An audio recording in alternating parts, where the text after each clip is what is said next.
மேற்காசியா போரில் கத்தாரிலும் தாக்குதல் நடைபெற்றுள்ளதாக தகவல் கிடைத்துள்ளது.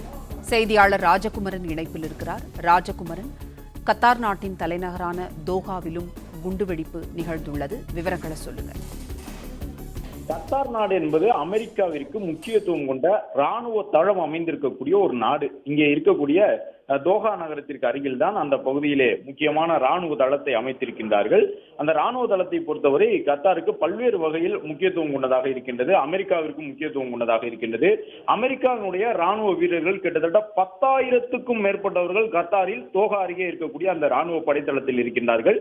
அதுதான் ஒரு கட்டுப்பாட்டு மையமாக செயல்பட்டு கொண்டிருக்கின்றது. வளைகுடா நாட்டினுடைய பல்வேறு இடங்களிலே, துபாய், அபுதாபி போன்ற இடங்களில் கூட இது போன்று ராணுவ தளத்தை அமெரிக்கா அமைத்திருந்தாலும் ஒட்டுமொத்த வளைகுடா நாடுகளுக்குமான ராணுவ கட்டுப்பாட்டு மையம், குறிப்பாக விமானதள போர் விமானங்களை கண்காணிப்பதற்கான மையம் அமைந்திருக்கக்கூடிய பகுதியாக இந்த கத்தாரினுடைய தோஹா பகுதி இருக்கின்றது. எனவே அதை குறிவைத்து ஈரான் தொடர்ச்சியாக இன்று காலை முதல் ஏதேனும் ஒரு தாக்குதலில் நடத்திவிடுவதற்கான முயற்சியில் ஈடுபட்டுக் கொண்டிருக்கின்றார்கள்.